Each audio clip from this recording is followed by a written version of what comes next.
ये है ताज media group और आप देख रहे हैं ताज न्यूज, आईना सच का। सोशल मीडिया पे बीजेपी की पीआर टीम बैठी थी। नेक्स्ट डे जब सब वेट का इशू हो गया, सब कुछ हो गया, 2 दिन बाद में हुआ मेरे से कि बात करना चाहते हैं प्राइम मिनिस्टर जी। तो मैंने बोला ठीक है, लेकिन मैं जो और एथलीट के साथ में जो रिकॉर्डिंग होती है, मैं उस सिचुएशन में आज नहीं हूँ। मैं नहीं चाहती कि मेरी कोई भी रिकॉर्डिंग ऐसे पब्लिकली जाए। अगर उनको सच में सहानुभूति है तो डेफिनेटली वो बात करें, लेकिन रिकॉर्डिंग ना करके डालें।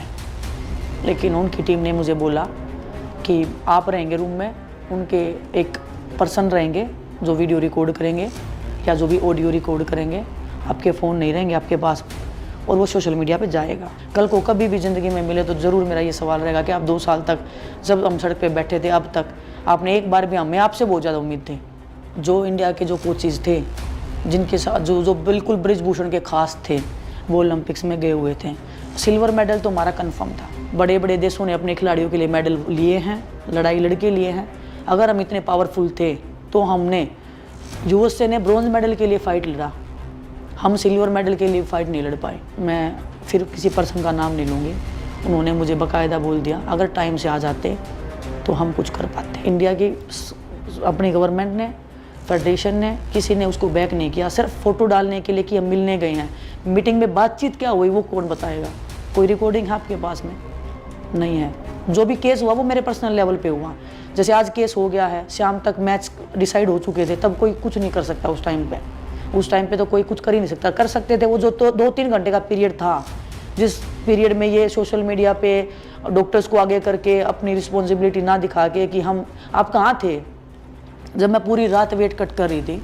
इंडिया के जो इंडियन जो टीम के साथ कोचेज़ थे वो कहाँ थे पूरी रात मेरे साथ? सिंगल पर्सन को ये नहीं पता मैं कहाँ ट्रेनिंग कर रही हूँ।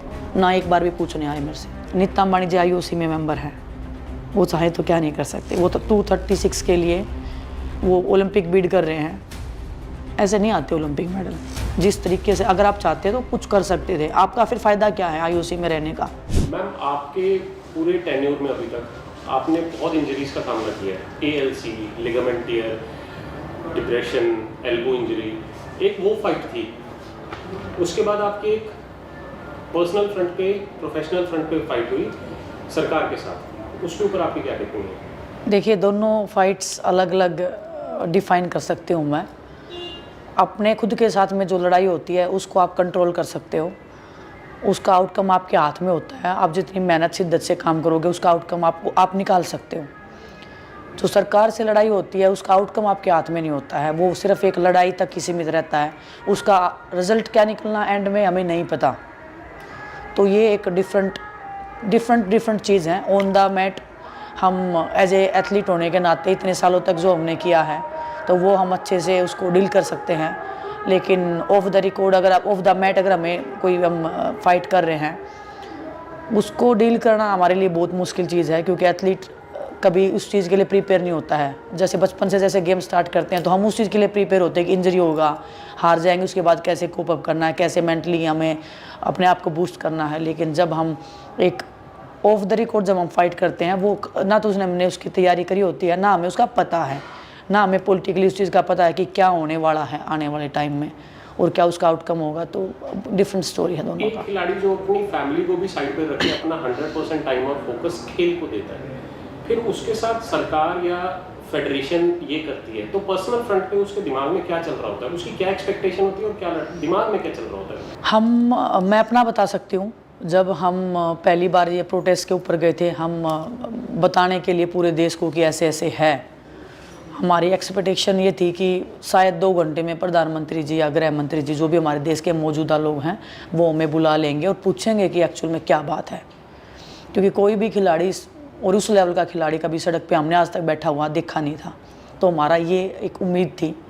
लेकिन 2 घंटे गए, 3 घंटे गए, 4 घंटे गए, तब हमें एक्चुअली समझ में आ गया कि जो सोचा था वो नहीं है, कुछ अलग है यहाँ पे। और वहाँ से एक्चुअली एक पॉलिटिकली लड़ाई स्टार्ट हो गई थी, जो हमें समझ में लेट में आया, काफ़ी लेट में आया कि हम पॉलिटिक्स की उस दलदल में घुस गए हैं जहाँ पे वोट बैंक से ऊपर कोई मायने नहीं रखता है। पार्लियामेंट के अंदर हमारे union sports minister Mansukh Mandaviya ji एक ऐसी अजीब सी बात करते हैं कि 70 लाख रुपया आपकी ओलंपिक ट्रेनिंग के लिए गया, और उसी की अगर दूसरी तरफ देखा जाए तो गोवा असेंबली पोल जो हुए थे उसके अंदर बीजेपी ने सिर्फ लड्डू पे 40 लाख रुपया लगाया, अपनी पीआर पे करोड़ों रुपया लगाया।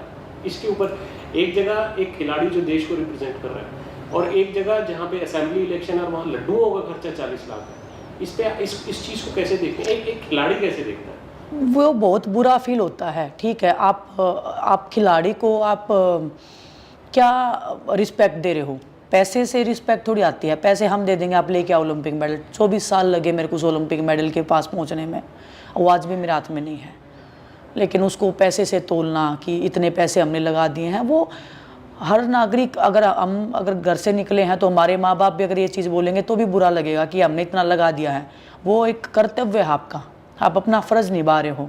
हम अगर देश को रिप्रेजेंट कर रहे हैं तो ऑब्वियसली देश को कुछ करना पड़ेगा, हमारे को बैक करता है तभी हम जीत पाते हैं। कोई भी सिंगल पर्सन कभी किसी भी फील्ड में आगे नहीं बढ़ पाता है, उसका फैमिली का सपोर्ट होता है, समाज का सपोर्ट होता है, देश का सपोर्ट होता है, तब जाके कोई एक एथलीट आगे बढ़ पाता है। और संसद जैसे एक पवित्र जगह पे, जहाँ पे हमारे संविधान में सबसे बड़ा दर्जा दिया गया है, उस जगह पे जाके खिलाड़ियों को ऐसे नीचा दिखाना, मैं तो उसको नीचा दिखाना ही मानती हूँ, क्योंकि वो पैसे में ओलंपिक मेडल नहीं आते हैं। एक खिलाड़ी पे आपने तो 70 लाख रुपए गिना दिए, उसकी फैमिली से पूछो उसने कितने करोड़ रुपए लगा रखे उस खिलाड़ी पे, फिर भी रिजल्ट नहीं आते कभी भी। तो पैसे के ऊपर रिजल्ट नहीं आते हैं। और ये बहुत ही हमारा देश इसीलिए ओलंपिक्स में और जितने भी बड़े कंपटीशन में इसलिए मेडल नहीं लेके आता, क्योंकि जो हमारी मानसिकता है ना खिलाड़ियों को रिप्रेजेंट करने की, खिलाड़ियों की भावनाओं को दिखाने की, वो बहुत डिफरेंट है। वो जैसे हमें भीख दे रहे हैं काइंड ऑफ, वो प्रिटेंड करते हैं। एक पॉलिटिशियन होता है, उसके खर्चे पे कितना दिन में उसकी सिक्योरिटी है, खाना है, स्टाफ है, कितना खर्चा होता है मुझे नहीं पता एक्चुअल में, लेकिन वो मुझे लगता है कि हमारे खर्चे से कम नहीं होगा। हम तो, और वो जो खर्चा मेरे को जो 70 लाख रुपए बताए ना, उन्होंने 3-4 साल के पीरियड के बताए हैं। ये सोचो ना, 4 साल के पीरियड में 70 लाख रुपए में ओलंपिक तक आप पहुंचा रहे हो, और आप खुद पॉलिटिशियन हो गए 2 या 3 दिन में उतना खर्चा कर देते होगे, मेरा इतना मानना है, मेरे को उतना नॉलेज नहीं है। तो वो सैड स्टेटस है जो एक्चुअल में हमें पता लगा कि खिलाड़ी की औकात हमारे देश में कितनी है प्रोटेस्ट के बाद में। दिनेश हमारी जो स्टार खिलाड़ी है, 3 बार commonwealth champion, Asian games champion, उसने ट्रायल्स में 53 और 50, ऐसी क्या मजबूरी थी कि दोनों में ट्रायल देना पड़ा? देखिए, जब से हमने प्रोटेस्ट स्टार्ट किया है तब से ब्रिजभूषण तो था ही हमारे खिलाफ में, पूरा बीजेपी एक साइड में बैठ गया। उन्होंने एक सीट ले ली कि इनको हमें कैसे, इनकी जो सच्चाई की जो लड़ाई है, जो सच की जो न्याय की जो लड़ाई लड़ रहे हैं, कैसे अपने सांसद को प्रोटेक्ट करना है। तो कि उन्होंने एक नैरेटिव बनाने की कोशिश की कि ये तो चले हुए कारतूस हैं, मतलब ये तो ख़त्म हो चुके खिलाड़ी हैं, इनका आगे फ्यूचर कुछ भी नहीं है, और ये दूसरे बच्चों का हक खाने के लिए ये सड़क के ऊपर आए हैं, ये सीधा जाना चाहते ओलंपिक्स में, सब कुछ ये जो भी नैरेटिव चलाने की कोशिश की गई थी। तो उनका फोकस ये हो गया कि अब इनको कहीं पर भी जीतने नहीं देना है, और परमात्मा के आशीर्वाद से लगा लो, चाहे हमारी मेहनत से लगा लो, लोगों का आशीर्वाद भी बहुत था। जब ट्रायल्स हुए उससे पहले उन्होंने नैरेटिव सेट किया कि नेशनल नहीं खेलना चाहते हैं। मैं जस्ट एशियल इंजरी से आई थी, 5 महीने हुए थे, मैं नेशनल खेली, मैं गोल्ड जीत ले आई। एक नैरेटिव वहाँ पे उनका टूट गया। फिर उन्होंने बोला कि ट्रायल्स नहीं देना चाहते, डायरेक्ट जाना चाहते हैं।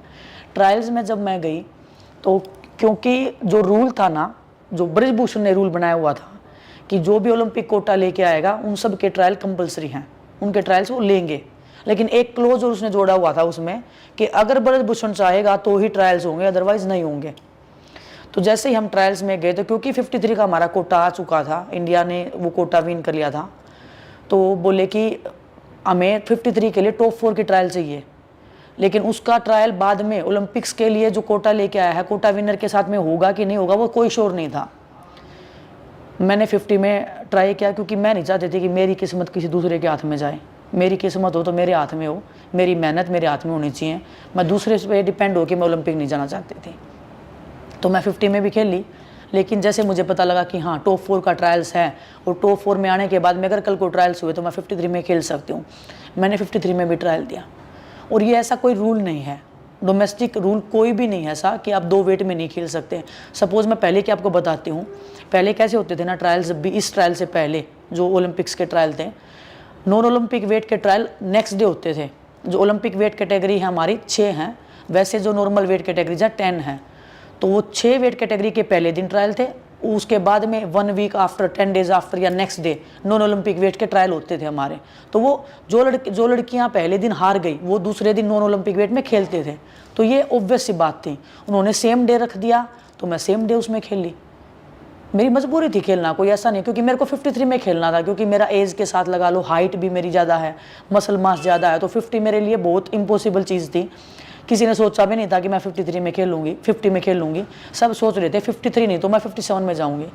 लेकिन क्योंकि 57 में मेरा कोई पास रहा नहीं कभी भी पूरे लाइफ में, 50 में मैं 4 से 5 साल पहले 2018 से पहले मैं 50 में खेली हुई हूँ, तो मैं अपोनेंट्स को जानती थी।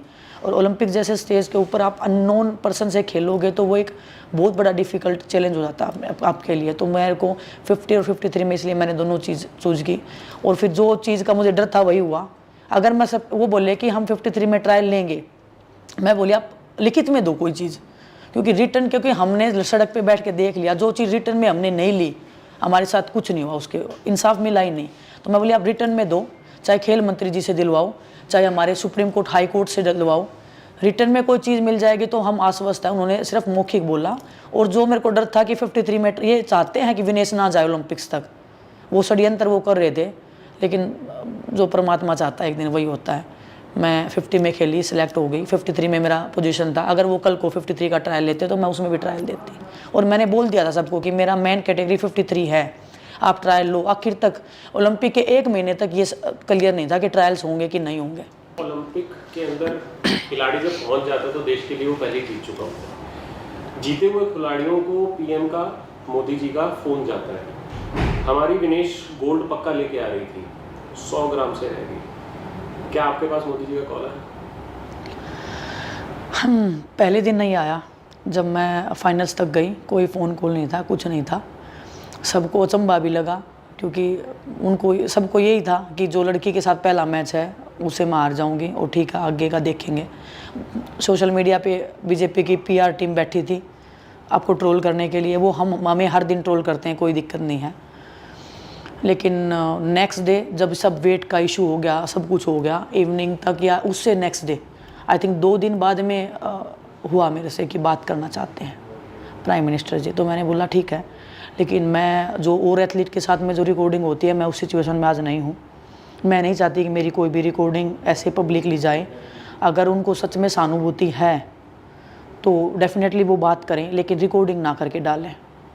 लेकिन उनकी टीम ने मुझे बोला कि आप रहेंगे रूम में, उनके एक पर्सन रहेंगे जो वीडियो रिकॉर्ड करेंगे या जो भी ऑडियो रिकॉर्ड करेंगे, आपके फ़ोन नहीं रहेंगे आपके पास में, और वो सोशल मीडिया पे जाएगा।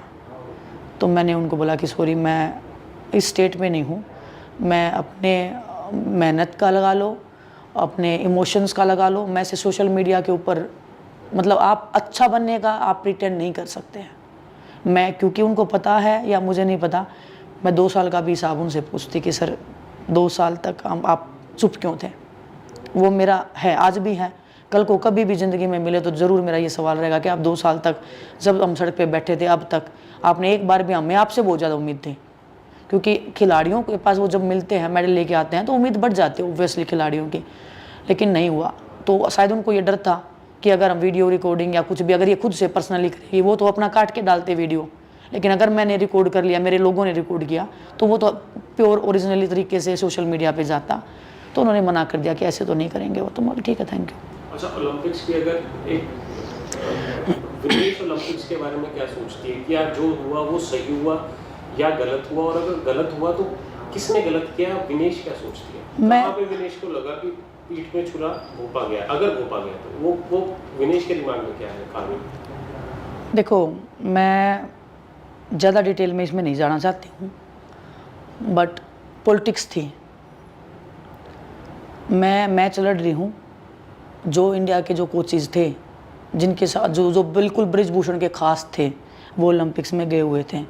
डेफिनेटली मेरा पर्सनल कोच था, लेकिन पर्सनल कोच जब मैच में जा रही हूँ वहाँ पे मेरा सामान रखा है रूम में, वहाँ पे इंडियन कोचेज़ थे। मैं ये नहीं बोल सकती कि उन्होंने किया है, मैं डिनाई भी नहीं कर सकती कि नहीं किया है, मैं उस स्टेट में नहीं हूँ बिल्कुल भी। लेकिन जो इंसान जिसके खिलाफ हमने 2 साल तक लड़ाई लड़ी, वो बिल्कुल नहीं चाहता कि हम मेडल लेके आएँ, हर तरीके से रोकने की कोशिश की गई। जब ट्रायल्स थे, जब मेरा ओलंपिक्स क्वालिफाई के लिए इंडिया में ट्रायल हो रहे थे, तब भी बहुत ज़्यादा चीटिंग हुई थी मेरे साथ मैच में, बहुत अलग लेवल पे हो रही थी। लेकिन फिर भी क्योंकि हम पूरा देश के सामने वो वीडियो आने थे, तो सब लोग डर भी रहे थे कि ये चीटिंग होगी तो सवाल जवाब देने पड़ेंगे आपको। नेक्स्ट डे ये सब हो गया, वेट का हो गया, हो जाता है एथलीट के साथ में। ये कोई बहुत मैं नहीं बोल सकती कि बिल्कुल नहीं हो सकता, लेकिन ओलंपिक जैसे स्टेज पे आज तक नहीं हुआ है। दूसरी बात, सिल्वर मेडल तो हमारा कंफर्म था, इसमें कोई दो राय नहीं है ना। मैं इस चीज़ पे, बहुत सारे लोगों ने अभी बोला कि इनको गलती मांगनी चाहिए देश से। मुझे देश से गलती तब मांगनी पड़ती अगर सरकार, फेडरेशन, हर कोई मेरे सपोर्ट में खड़ा रहता और मैं फिर भी अचीव नहीं कर पाती जो हम करने गए हैं। ओलंपिक के फाइनल्स तक मैं गई हूँ ना, वो मेरे लिए प्राउड की बात है, वो गलती की बात नहीं है बिल्कुल भी। हर खिलाड़ी के साथ में हो जाता है। जब दूसरे दिन सिल्वर मेडल पक्का था, उस टाइम पे जब मैं सिचुएशन में नहीं थी, अगर केस में हम कोर्ट में केस डालते टाइम से, वो 2 घंटे के पीरियड में, जब तक कोई ओरिजिनल लेटर नहीं निकला था डिस्क्वालिफिकेशन का, चीज़ें टर्न अराउंड हो सकती थी। 1% भी ऐसा नहीं है नहीं हो सकती थी। बड़े बड़े देशों ने अपने खिलाड़ियों के लिए मेडल लिए हैं, लड़ाई लड़के लिए हैं। अगर हम इतने पावरफुल थे तो हमने, यूएसए ने ब्रॉन्ज मेडल के लिए फ़ाइट लड़ा, हम सिल्वर मेडल के लिए फाइट नहीं लड़ पाए। जो संजय सिंह ब्रजभूषण ने डम्बी बना के भेजा हुआ है, वो UWW के प्रेसिडेंट लोलोविच से जाके मीटिंग कर रहा है कि हम कोऑपरेट कर रहे हैं, कि हम बात कर रहे हैं। ब्रजभूषण का डम्मी आदमी उधर जाके ऐसे तो नहीं बोलेगा कि विनेश को मेडल मिलना चाहिए। उन्होंने अपनी पूरी पावर लगा दी वहाँ पे कि सिल्वर मेडल कैसे भी हिंदुस्तान में आना नहीं चाहिए। मेरे को, मैं फिर किसी पर्सन का नाम नहीं लूँगी, उन्होंने मुझे बाकायदा बोल दिया अगर टाइम से आ जाते तो हम कुछ कर पाते। इंटरनेशनल बॉडी में से किसी ने मुझे बोला है, पर्सन का नाम नहीं बता सकती, लेकिन उनके हाथ में सब पावर था, वो कर सकते थे। क्योंकि इंडिया की अपनी गवर्नमेंट ने, फेडरेशन ने, किसी ने उसको बैक नहीं किया, सिर्फ फ़ोटो डालने के लिए कि हम मिलने गए हैं। मीटिंग में बातचीत क्या हुई वो कौन बताएगा? कोई रिकॉर्डिंग है आपके पास में? नहीं है। तो उन्होंने पूरी ताकत लगा दी अपने की जो भी केस हुआ वो मेरे पर्सनल लेवल पे हुआ। जैसे आज केस हो गया है, शाम तक मैच डिसाइड हो चुके थे, तब कोई कुछ नहीं कर सकता उस टाइम पे। उस टाइम पे तो कोई कुछ कर ही नहीं सकता। कर सकते थे वो जो तो 2-3 घंटे का पीरियड था, जिस पीरियड में ये सोशल मीडिया पे डॉक्टर्स को आगे करके अपनी रिस्पॉन्सिबिलिटी ना दिखा के कि हम, आप कहाँ थे जब मैं पूरी रात वेट कट कर रही थी। इंडिया के जो इंडियन जो टीम के साथ कोचेज़ थे वो कहाँ थे पूरी रात मेरे साथ? सिंगल पर्सन को ये नहीं पता मैं कहाँ ट्रेनिंग कर रही हूँ, ना एक बार भी पूछने आए मेरे से। मेरे कोच के ऊपर तो सबने उंगली उठा दी, लेकिन जो टीम के जो चीफ कोच थे, जो इंडिया के जो कोच थे, वो कहाँ थे पूरी रात? ऐसा तो नहीं है किसी भी साथ में पर्सनल कोच हैं तो जो टीम के साथ जो लोग गए हुए हैं उनकी जिम्मेदारी हट गई। बहुत सारे एथलीट के साथ में पर्सनल कोच थे, लेकिन जो टीम के जो चीफ कोच होते हैं उनकी जिम्मेदारी होती है कुछ। अगले दिन वो स्टेटमेंट दे रहे हैं, जैसे ही फाइनल में गई तो वो स्टेटमेंट बड़ी बड़ी निकालने लग गए, जैसे ही वेट का हुआ तो बड़ी बड़ी स्टेटमेंट फिर से निकालने लग गए नेगेटिव। वो तो वेट कर रहे थे हर चीज़ का। तो पॉलिटिक्स हर जगह है, और तब जाके मतलब दुख हुआ कि इतना सब होने के बाद में यहाँ पे भी मतलब इस लेवल तक भी पॉलिटिक्स। नीता अंबानी जी IOC में मेंबर है, वो चाहे तो क्या नहीं कर सकते। वो तो 236 के लिए वो ओलंपिक बीड कर रहे हैं। ऐसे नहीं आते ओलंपिक मेडल। जिस तरीके से अगर आप चाहते तो कुछ कर सकते थे। आपका फिर फ़ायदा क्या है IOC में रहने का? कोई फ़ायदा बताओ मुझे। कुछ फ़ायदा नहीं लगा मुझे तो पर्सनल लेवल पे। तो इसलिए मतलब पॉलिटिक्स में आना भी इसीलिए हुआ कि हर जगह ही पॉलिटिक्स है, तो फिर इसमें तो हमें ही जाना पड़ेगा फिर, और कोई तो बचाने नहीं आएगा। भगत सिंह तो किसी और को नहीं बनना पड़ेगा, खुद को ही बनना पड़ेगा एक दिन। कांग्रेस का विचार दिमाग में है, कब आया, कैसे आया? कांग्रेस का दिमाग में पहले भी काफ़ी रिस्पेक्ट थी मेरी। मैं नहीं बोल सकती कि मैं बिल्कुल पॉलिटिकली, मेरे को बिल्कुल नॉलेज नहीं थी कभी भी। मैं बहुत इंटरेस्ट लेती हूँ, चाहे स्पोर्ट्स हो चाहे पॉलिटिक्स हो। मैं बहुत न्यूज़ रीड करती हूँ, पेपर रीड करती हूँ, और कोई भी इंटरव्यू देता है बड़ा पॉलिटिशियन या क्या चल रहा है देश में, संसद में जब भी कभी बहस होती है किसी स्ट्रॉन्ग मुद्दे पे, मैंने सुने हैं, बहुत सारे सुने हैं। तो मैं अवेयर हूँ, हर तरीके से अवेयर थी। लेकिन जैसे जंतर मंतर पे बैठे प्रियंका जी जब आए, तब एक्चुअल में फील हुआ कि हाँ कुछ तो है इस फैमिली में। वो सच्चाई, वो ईमानदारी, और पॉलिटिकली स्टंट नहीं लगा हमें। जो अपने तरीके से साइलेंटली बात किया उन्होंने। फिर उसके बाद में 3-4 दिन तक उन्होंने अपने घर से खाना भी भिजवाया हमारे लिए, जबकि कभी वो चीज़ पब्लिक में नहीं आई कि खाना किसके घर से आया, तो वो हमारे लिए टिफ़िन खाने के आते थे।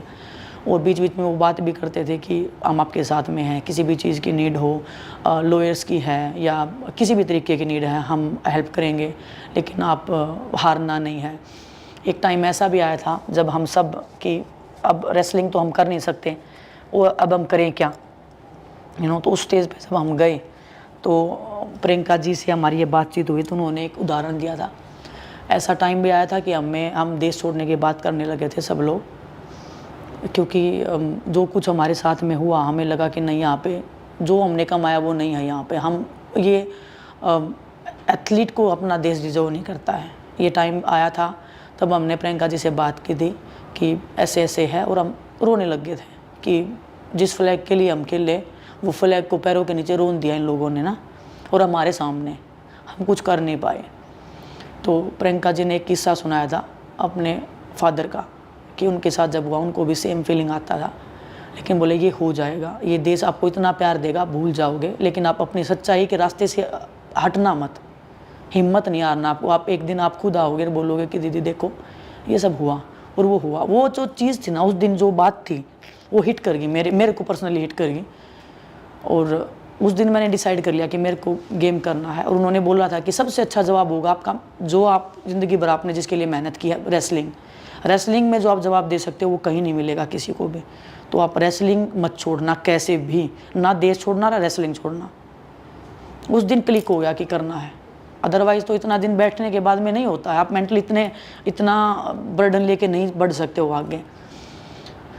उस दिन एक रिस्पेक्ट, मैं कांग्रेस के लिए नहीं बोलूँगी, लेकिन मैं प्रियंका गांधी जी के लिए डेफिनेटली उस दिन ये हो गया था कि हाँ, कि ये अपनी है, मतलब इनके साथ में एक ज़िंदगी का एक ऐसा कनेक्शन है जो हम फील कर सकते हैं। इंदिरा गांधी जी के बारे में मेरी दादी कहानियाँ सुनाती थी हमें, कैसे उनके साथ में क्या हुआ क्या नहीं हुआ। मम्मी गांव में तो गीत भी बने हुए थे इस चीज़ के ऊपर, तो बचपन में गीत भी सुने हैं बहुत सारे, तो अवेयर थे मतलब इस चीज़ के लिए हम।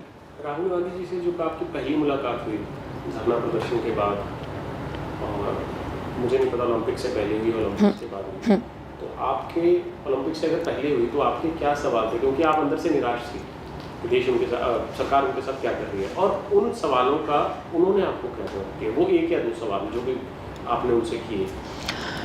अभी मिली थी जस्ट, मैं तो ज्वाइनिंग से पहले ही मिली थी, क्योंकि मैं इतनी इंट्रोवर्टेड लड़की हूँ। मैं कभी किसी को ऐसा लगता है कि मैं फ़ोन करूँगी तो किसी को परेशान कर रही हूँ, तो मैं कभी किसी को अप्रोच नहीं करती किसी भी चीज़ के। भगवान ने कभी इतना उस सिचुएशन में डाला भी नहीं कि हम किसी को पॉलिटिकली या किसी फाइनेंशियली तरीके से किसी को अप्रोच करें, और मैंने कभी नहीं किया। ना मेरे पास नंबर था, ना किसी भी पॉलिटिशियन का नहीं था। दीपेंद्र हुड्डा भाई साहब का पहली बार मेरा टोक्यो में जब मैं मेडल नहीं आया था तब उनका बात हुआ था मेरे से, आधा घंटा तक उन्होंने, उनकी फैमिली ने बात किया था, तो वहाँ से एक कनेक्शन फील हुआ था कि अपने लोग हैं साथ में। फिर जैसे प्रियंका जी का हुआ, अभी राहुल जी से मिले तो एक दो चीज़ें उन्होंने बोली। उन्होंने एक प्राइम मिनिस्टर का भी बात बोला, तो बोले कि मुझे लगता है कि आपको बात करना चाहिए था। तो मैंने उनको समझाया कि सर देखो, मैं रिस्पेक्ट है, लेकिन मेरा ऐसा मानना है कि तिरंगे से बड़ी रिस्पेक्ट तो इस हिंदुस्तान में किसी की नहीं है। तिरंगा सबसे बड़ा है हमारे लिए एज ए एथलीट, और उस तिरंगे को 28 तारीख के साथ में जो हुआ उसका जवाब दे किसी को तो लेना पड़ेगा। और मैं बोली मैं बात करने से गुरेज नहीं कर रही, लेकिन जिस तरीके से मेरे को पोर्ट्रे करने की कोशिश की जा रही थी, जो जिम्मेदारी से भागने की और एक इमोशन को एक ख़त्म करने की, मेरी मेहनत को बिल्कुल ऐसे मजाक बनाने की जो कोशिश थी, मैं उससे एग्री नहीं थी। प्राइम मिनिस्टर से मुझे कोई दोष भाव नहीं है, लेकिन जो ईमानदारी से जो हमने लड़ाई लड़ी ना, जो उम्मीद के से वो मिली नहीं हमें, तो वो हर्ट है कहीं ना कहीं अंदर से फीलिंग। और मैं ऐसी लड़की हूँ जो मैं हर्ट हो जाती हूँ ना, तो मैं नहीं कर सकती वो चीज़, जो दिल में है वो उतना ही रख सकती हूँ। तो फिर मैं अपने आप को मिरर में जवाब नहीं दे पाती, और जिस चीज़ के लिए मैं खुद को जवाब नहीं दे पाती ना, वो चीज़ मैं करती नहीं हूँ जल्दी से। दूसरा उन्होंने फिर बोला था कि आपको गेम करना चाहिए, अगर आपको बिल्कुल 1% भी ये है कि आप कर सकते हो। मैं बिल्कुल नहीं बोलूँगा कि आप पॉलिटिक्स में जाओ, लेकिन फिर आपका चॉइस है। लेकिन अगर आप जाओगे तो आपको लंबा सोचना है, अच्छा सोचना है। जितनी ईमानदारी से आपने स्पोर्ट्स किया उतनी ईमानदारी से इसमें भी आपको लगना है। और बाकी हम एज ए कांग्रेस पार्टी आपके साथ में है, हमेशा कोई भी गलत होगा सही होगा तो हम आपको गाइड करने के लिए तैयार हैं। जुलाना की सबसे स्ट्रॉन्ग उम्मीदवार अभी इस टाइम पे दिनेश जी हैं। जुलाना के लिए आपके दिमाग में क्या मुद्दे हैं जिनके ऊपर जीतने के बाद आप सबसे पहले काम करेंगे? आई थिंक सबसे फर्स्ट है पानी। हर क्षेत्र में, यहाँ पे हर गांव में, गली में पानी की बहुत ज़्यादा समस्या है, चाहे खेती से लेके पीने के पानी से लेके, वो सबसे बड़ी समस्या। और मुझे ऐसे लगता है ऐसे एथलीट होने के नाते मेरे से ज़्यादा पानी की समस्या या उसका अच्छाई और बुराई कोई नहीं बता सकता। मुझे पता है कि एक बूंद की कीमत कितनी है। तो पानी सबसे बड़ी समस्या है। बहुत बड़ा प्रोजेक्ट है, बहुत बड़ी चीज़ है, मेहनत लगेगी और बहुत बड़ा काम है, लेकिन हम कोशिश करेंगे कि सबसे पहले अगर मैं काम कराऊँ तो पानी के ऊपर होना चाहिए हमारा फोकस।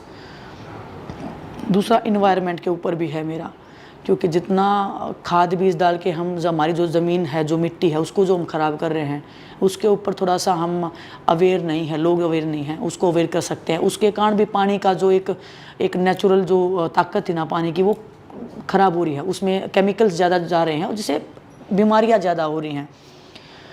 दूसरा शिक्षा का है। अगर हम शिक्षित नहीं होंगे तो कभी हमें पता नहीं लगेगा हमारे अधिकार क्या हैं, किसके लिए हमें बोलना है, कैसे लड़ाई लड़नी है। तो शिक्षा बहुत बड़ा एक मुद्दा है, और ख़ासकर लड़कियों के लिए। गांव-गांव में स्कूल नहीं है, सरकारी स्कूल नहीं है बिल्कुल भी। मैं खुद सरकारी स्कूल में पढ़ी हूँ 8th तक, और मुझे पता है उसकी अहमियत और प्राइवेट स्कूल की अहमियत। क्योंकि प्राइवेट्स में जितना पैसा लगता है सरकारी में कुछ भी नहीं लगता, लेकिन सेम एजुकेशन अगर कोई बच्चा पढ़ना चाहता है तो वो पढ़ लेता है, फैमिली के ऊपर बर्डन नहीं होता है। एक शिक्षा का है, पानी का है, सड़कें बहुत ज़्यादा ख़राब हैं, एक ये मुद्दा है। दूसरा खिलाड़ियों का भी बहुत ज़्यादा है, टैलेंट बहुत ज़्यादा है जिंदगी जुलाना के इस क्षेत्र में, लेकिन सुविधाएं नहीं है उस लेवल की जो चाहते हैं। जब क्योंकि मेरे को कई लोग सवाल पूछते हैं कि आप खरखोदा गए हो, मैं बोली मैं मजबूरी में खरखोदा गई थी। अगर जींद में कोई बड़ा स्टेडियम होता, अच्छा अगर फैसिलिटीज़ होती तो मैं कभी नहीं जाती। तो मेरे को इसलिए शिफ्ट होना पड़ा। मैं नहीं चाहती कि कोई और खिलाड़ी यहाँ से शिफ्ट हो, जो जहाँ पे है लोकल में रह के। क्योंकि जब से मुझे पता है एक अखाड़े में रह के ट्रेनिंग करना और अपने घर से पर्सनली जाना ट्रेनिंग सेंटर पे बहुत फ़र्क है। और ख़ासकर लड़कियों के लिए वो सेफ़ है, फैमिली ध्यान रख सकती है, खाने पीने तक की सुविधाएं अच्छी हैं, अपने घर पे रह के फैमिली ध्यान रख पाती है, टाइम दे पाती है। और जब बाहर जाते हैं तो कम्प्लीटली एथलीट के ऊपर बर्डन आ जाता है हर चीज़ का। तो वो मैं चाहती हूँ कि इस क्षेत्र के जो खिलाड़ी हैं उनको उनकी सुविधाएं उसी जगह पे मिले, उनको घर ना छोड़ना पड़े किसी भी कीमत पे। जब आप प्रदर्शन कर रही थी जंतर मंतर में, बच्चियों के लिए आपने एक नारा दिया था। अब आप जुलाना से असेंबली सीट पे लड़ रही हैं, यहाँ से जीतने के बाद वो नारा अभी भी सक्षम रहेगा? बिल्कुल। देखो इसमें तो अगर मैं पॉलिटिक्स में हूँ तो सबसे बड़ा रीज़न है लड़कियाँ। और सिर्फ मैं एथलीट नहीं बोलूँगी, हर एक वर्ग की लड़कियाँ जो अलग अलग फील्ड में जो काम करना चाह रही हैं, मैं चाहती हूँ कि मैं वो कल को उनके साथ कुछ भी गलत हो तो उनके पास कोई 1% रीच आउट करने वाला होना चाहिए, जिसको वो अपनी बातें बता सके, जो उनके लिए लड़ाई लड़ सके।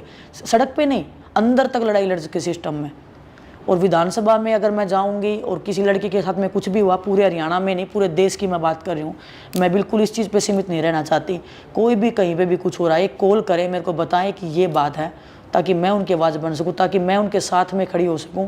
उनको ये फील ना हो कि पूरा देश या कोई भी सुनने वाला या सुनाने वाला नहीं है। ब्रिजभूषण और मोदी जी के लिए कोई 2 पॉइंट्स जो आप कहना चाहती हैं? ब्रिजभूषण के लिए तो मैं क्या पॉइंट्स बोलूं, मतलब उस ब्रिजभूषण के लिए मोदी जी को आप क्या कहना चाहते हैं? कि पॉलिटिक्स से बड़ा होना चाहिए खिलाड़ी, जवान और किसान। ये 3 ऐसे सितम मैं मानती हूँ कि अगर किसी देश में अगर उनकी रिस्पेक्ट हो गई तो उस देश को आगे बढ़ने से कोई रोक नहीं सकता है। क्योंकि जो जवान हैं उसमें भी नौजवान हमारे युवा होते हैं, जो खिलाड़ी हैं वो एक युवा पीढ़ी है जो देश को आगे बढ़ाती है। जो खिलाड़ी एक ऐसा क्षेत्र है जो दूसरे देश में जाके अपने देश का झंडा लहरा सकता है, जो जवान भी नहीं कर पाता कई बार। तो उसकी रिस्पेक्ट सबसे ज़्यादा होनी चाहिए, जो पूरी दुनिया में हिंदुस्तान को बता के आता है कि देखो हमारा ये राष्ट्रगान है, ये हमारा तिरंगा है और ये हमारी शान है। मोदी जी ने कहा था कि विनेश मेरे परिवार का हिस्सा है, और जब विनेश को सरकार की मोदी जी की सबसे ज़्यादा बड़ी ज़रूरत थी तो मोदी जी कहीं नहीं थे। आपका क्या कहना है, मोदी जी को क्या कहना है? ये परिवार वाली बात बीच में ऐड कर दीजिएगा कि मैं उनके परिवार का हिस्सा थी, इस तरह से। देखिए, मैं परिवार का हिस्सा तो उन्होंने इसलिए बोला था क्योंकि जो मेरी सिस्टर है वो पॉलिटिकली बीजेपी में हैं, और शायद खिलाड़ी होने के नाते उन्होंने ऐसे बोला होगा कि आप मेरे परिवार का हिस्सा हैं। लेकिन वही सोच के तो हम रोड पे बैठे थे कि हम परिवार का हिस्सा है, तो मतलब हम बोलेंगे तो सब चीज़ें शॉर्ट हो जाएंगी। लेकिन वो सोशल मीडिया तक ही परिवार सीमित है। असल ज़िंदगी में मुझे ऐसे मतलब हम जो खिलाड़ी, हम जो प्रोटेस्ट कर रहे थे साक्षी, बजरंग और मैं, हमें तो फील नहीं हुआ बिल्कुल भी। जिस टाइम परिवार तो वो होता है ना जब मुसीबत में साथ खड़ा हो, जब कोई दिक्कत हो तब साथ में खड़ा हो। ऐसा नहीं है कि खुशी में तो बाहर वाले आते हैं, घर वाले तो मुसीबत में साथ खड़े होते हैं। आपको लगता है ब्रिजभूषण की लड़ाई में आप जीत गए? नहीं, अभी लड़ाई जारी है? अभी लड़ाई जारी है, अभी ख़त्म नहीं हुई लड़ाई, कोर्ट में केस चल रहा है।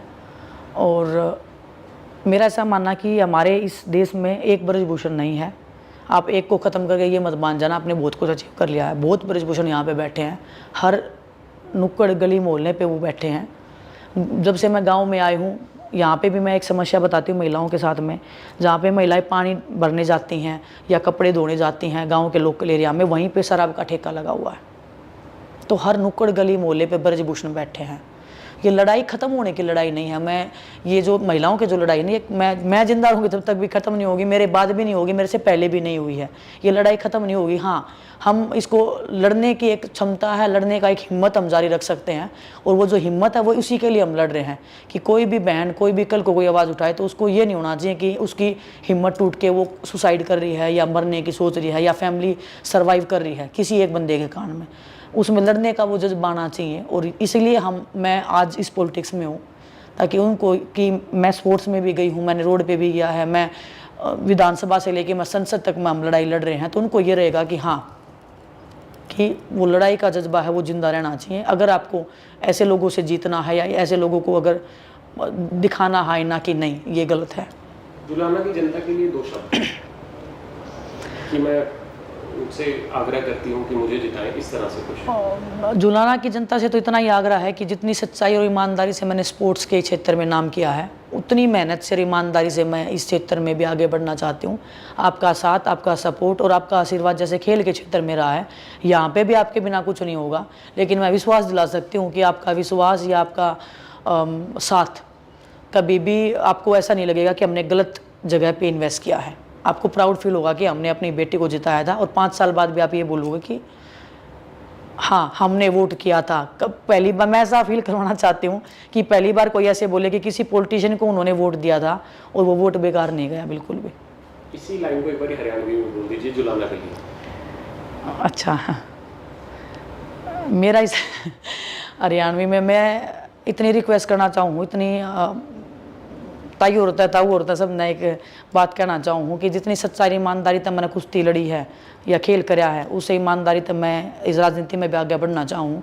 जिस दिन ईमानदारी और सच्चाई के रास्ते तक मैंने यूँ लग गया कि मैं हटने लगी हूँ या मेरा दिमाग या मेरा दिल उस जगह तक जाने लग गया है, तो मैं इस क्षेत्र में छोड़ के ना मैं अपनी ज़िंदगी में आगे बढ़ जाऊँगी। किसी और अच्छे इंसान को हम उस चीज़ में मैं जगह देने की एक कोशिश करूँगी। और लेकिन रहूँगी जब तक ईमानदारी सच्चाई तक मैं इस क्षेत्र में रहने का काम करूँगी।